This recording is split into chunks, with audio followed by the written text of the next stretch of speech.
All India मजलिस इत्तेहादुल मुस्लिमीन के प्रमुख barrister Asaduddin Owaisi Kithore विधानसभा में घर घर दस्तक दे रहे हैं।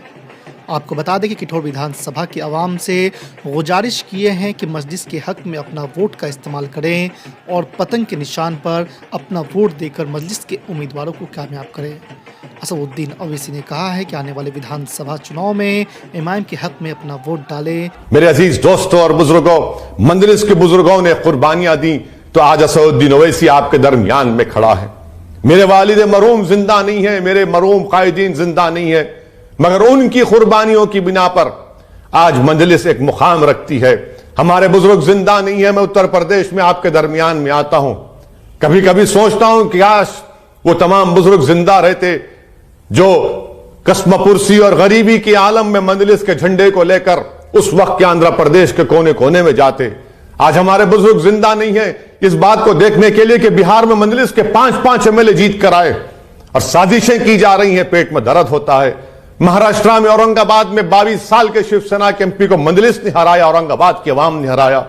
महाराष्ट्र में मजलिस के 2 एमएलए हैं। मेरे अजीज दोस्तों और बुजुर्गों, आपकी आवाज को मजबूत करना है, आपकी आवाज को मजबूत करना है। बताइए, उत्तर प्रदेश की जनता मैं आपसे कह रहा हूं, लोनी की अवाम मैं आपसे कह रहा हूं, जो गांधी से मोहब्बत करते हैं, जो भारत के संविधान से मोहब्बत करते हैं, बताओ ये कौन सी बात कल अखिलेश यादव के एक अलाइंस पार्टनर ने कर दी। कहा कि समाजवादी पार्टी ने अपने ही पार्टी के 45% मुस्लिम नेताओं का टिकट काट दिया है। बताओ फिर जब मेरी बात क्या बात सच साबित नहीं हुई, मेरी बात कि आपको मजबूर कर दिया जा रहा है, आपको गुलाम बनाया जा रहा है, आपको मोहताज बनाया जा रहा है, इन लोगों के आपको भीख मांगने पर मजबूर कर दिया जा रहा है।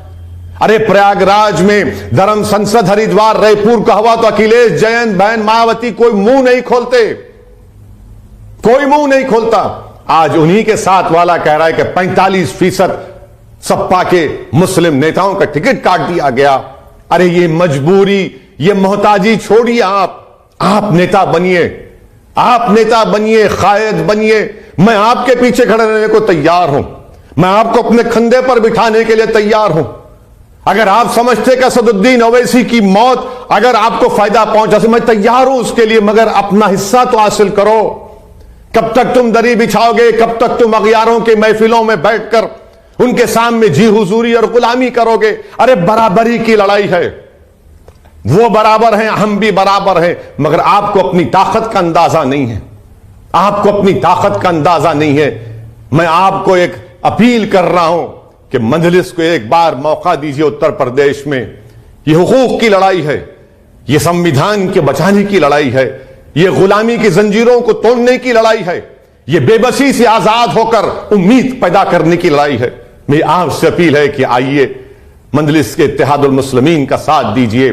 जो मुखालिफीन कहते हैं कि मजलिस किसी मजहब के खिलाफ है, बताओ मेरा एक बयान बताओ, मैं अगर मैं किसी मजहब के खिलाफ की बात कही है तो मैं किसी मजहब के खिलाफ ना था, ना मेरी पार्टी है, ना कभी रहेगी इंशाअल्लाह ताला।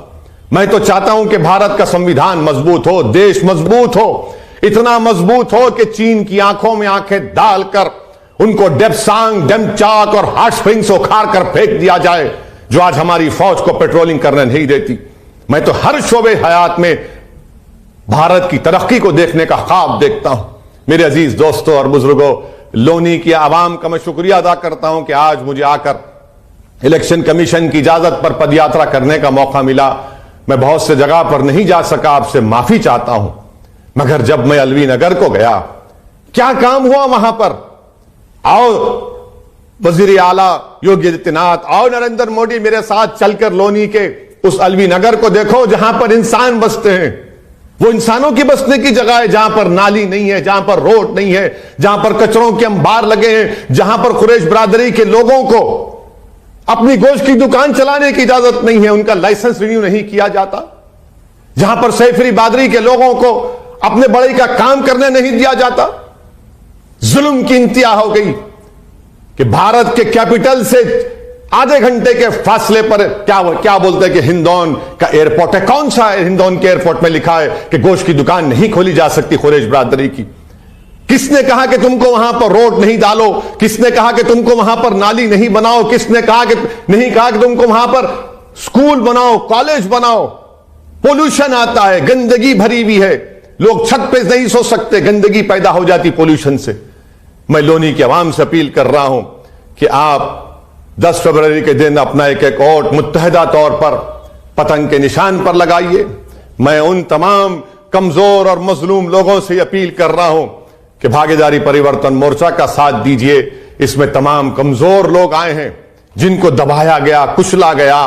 पहचानिए समाजवादी के इनके ही करीबी नेता के बयान को देखिए। हां, जो लोग अगर अपनी आंखों पर पर्दा डाल चुके हैं, अगर जो लोग अपने दिलो दिमाग पर जोर डालना नहीं चाहते, तो भुगतो तुम गुलामी करते रहोगे, तुम भीख मांगते रहोगे। मगर असदुद्दीन ओवैसी इंशाअल्लाह ताला भीख नहीं बल्कि हम टिकट बांटते हैं और बांटेंगे। कल आज भी अल्लाह ने हमको मौका दिया है और कल भी अल्लाह हमको मौका देता रहेगा। मैं आपको बताना चाहूंगा आखिर में कि अल्लाह ने जब तक मुझे जिंदा रखेगा, मैं और मेरे साथी उत्तर प्रदेश में भारत के कोने कोने में जाकर मंजलिस को मजबूत करेंगे, लड़ते रहेंगे मजलूमों के लिए, कमजोरों के लिए, उनका हक दिलाने के लिए। आइए 10 फरवरी के दिन मैं लोनी के अवाम से अपील करता हूं कि आप अपना एक एक वोट डॉक्टर मेहताब के हक में इस्तेमाल करिए और इंशाअल्लाह ताला मैं आपसे वादा करता हूं कि इंतखाबात और होने के बाद मैं फिर आपसे दरमियान में आऊंगा और अगर इलेक्शन कमीशन हमको इजाजत देता है 500 लोगों की मीटिंग करने का, तो फिर आऊंगा, आपसे मुलाकात करूंगा। आप तमाम से अपील है कि वोट डालिए, पतंग के निशान पर बटन दबाइए। हरिद्वार का हो, रायपुर का हो या फिर हालिया दिनों में प्रयागराज में हो, किस तरह की जबान वहां पर इस्तेमाल की जाती है, किस तरह वहां पर लोग बैठकर इंसानियत को नुकसान पहुंचाने की बातें करते हैं, किस तरह वो भारत के संविधान की जो बाबा साहेब अम्बेडकर ने बनाया उसकी धज्जियां उड़ाना चाहते हैं, किस तरह वो हमारे मुजाहिदीन आजादी की कुर्बानियों को रायगा जाने देना चाहते हैं, उस पर पानी फेर देना चाहते हैं, उनकी कुर्बानियों को भुलाना चाहते हैं। मेरे अजीज दोस्तों और बुजुर्गों, मैं उन तमाम अवाम से अपील कर रहा हूं जो इस सरजमीन से मोहब्बत करते हैं, जो भारत को अपना वतन अजीज मानते हैं। मैं आपसे अपील कर रहा हूं कि यकीनन सियासी इख्तिलाफात हमारे हो सकते हैं और रहना भी चाहिए। हो सकता है कि आप किसी और पार्टी की मोहब्बत में उनको वोट दें, मगर याद रखो मेरे अजीज दोस्तों और बुजुर्गों, जो बातें आज की जा रही हैं अक़लियतों के बारे में, जो बातें आज की जा रही हैं भारत के इस खूबसूरत मुल्क को जिसका कोई मजहब नहीं है, भारत पूरे विश्व में, पूरी दुनिया में एक ही वतन है जो तमाम मजाहिब को मानता भी है और उनको भी मानता है जो किसी मजहब को नहीं मानते।